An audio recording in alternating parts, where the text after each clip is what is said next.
Good afternoon. Thank you for calling National Bank. My name is Mark, and I'm here to assist you today. How may I help you with your banking needs?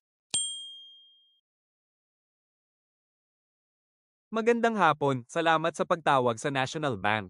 Ako po si Mark at narito ako upang tulungan kayo ngayong araw.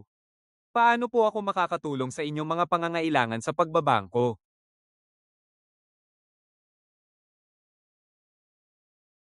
Magandang araw, kada rating ko lang po sa Australia 2 linggo na ang nakalipas at nagbukas ako ng kwenta sa inyong bangko. Mayroon po akong ilang mahalagang katanungan tungkol sa aking kwenta sa bangko. Hello, I arrived in Australia just 2 weeks ago and opened an account with your bank. I have a few important questions related to my bank account. No problem at all. I would be absolutely happy to help you with your queries. Please keep in mind that banking procedures here might work a bit differently compared to your home country. Walang problema, ikinagagalak ko pong tulungan kayo sa inyong mga katanungan. Pakitandaan po na ang mga pamamaraan sa pagbabangko dito ay maaaring medyo naiiba kumpara sa inyong bansang pinanggalingan. Oo, talagang napakaiba ng mga bagay-bagay dito at unti-unti na akong nasasanay sa mga ito. Minsan pakiramdam ko ay nagtatanong ako ng mga walang katuturang tanong, ngunit sinusubukan kong matuto. Yes, things are indeed very different here, and I'm slowly getting used to them. Sometimes I feel like I'm asking silly questions, but I am trying to learn. Please don't worry. I completely understand. It's common to ask questions when you are not familiar with new things or systems. What specific details would you like to know about today? Huwag po kayong mag-alala, lubos ko pong nauunawaan. Karaniwan pong magtanong kapag hindi kayo pamilyar sa mga bagong bagay o sistema. Anong mga partikular na detalye ang nais ninyong malaman ngayong araw? Nahihirapan po ako sa pagbabayad ng aking mga bayarin, lalo na sa internet. Mayroon po bang madali at ligtas na paraan upang pamahalaan ang mga bayaring ito dito? I am facing some difficulties with my bill payments, especially online. Is there an easy and secure way to manage these payments here? Certainly you can opt for direct debit for all your regular bills. By setting this up, you won't miss any bill payments, ensuring your accounts are always up to date. Tiyak po, maaari ninyong piliin ang automatikong pagbabayad para sa lahat ng inyong mga regular na bayarin. Sa pagsasaayos nito, hindi ninyo malilimutang bayaran ang anumang bayarin na titiyak ang laging napapanahon ng inyong mga kwenta. Napakagandang payo niyan, salamat.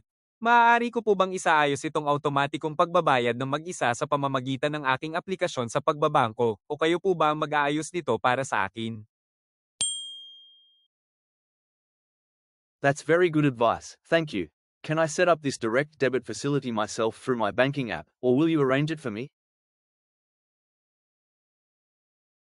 No, I cannot directly set this up from here. You'll have to provide payment details to your merchant, and they will arrange the direct debit for you.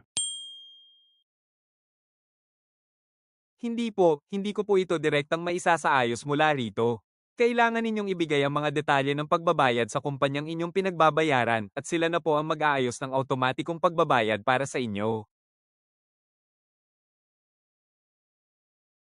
Naiintindihan ko na po ngayon.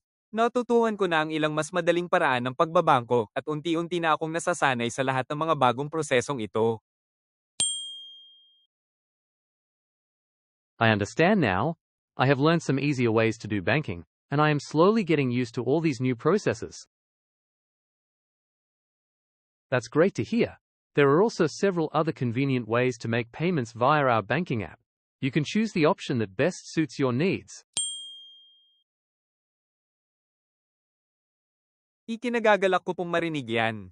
Mayroon din pong iba't ibang maginhawang paraan upang magbayad sa pamamagitan ng aming aplikasyon sa pagbabangko. Maaari ninyong piliin ang pagpipilian na pinakaangkop sa inyong mga pangangailangan. Oo, salamat. Ngunit minsan ay hinahanap-hanap ko ang pagpunta sa bangko at ang direktang pakikipag-usap sa isang kawani sa bangko, lalo na kapag nahihirapan akong umunawa ng isang bagong bagay. Yes, thank you. But sometimes I miss going to the bank and talking directly to a teller, especially when I'm having trouble understanding something new. I understand. You can always call us on our bank phone line if you need help, or have any queries, without needing to visit a branch. Nauunawaan ko po. Maaari po kayong laging tumawag sa aming linya ng telepono sa bangko kung kailangan ninyo ng tulong o may anumang mga katanungan nang hindi na kailangang bumisita sa isang sangay. Mabuti pong marinig yan. Nagpapasalamat po ako sa impormasyong ito. Tiyak na makikipag-ugnayan po ako sa inyo kung may kailangan pa ako sa hinaharap. That's good to hear. I will be grateful for this information. I will definitely contact you if I need anything else in the future.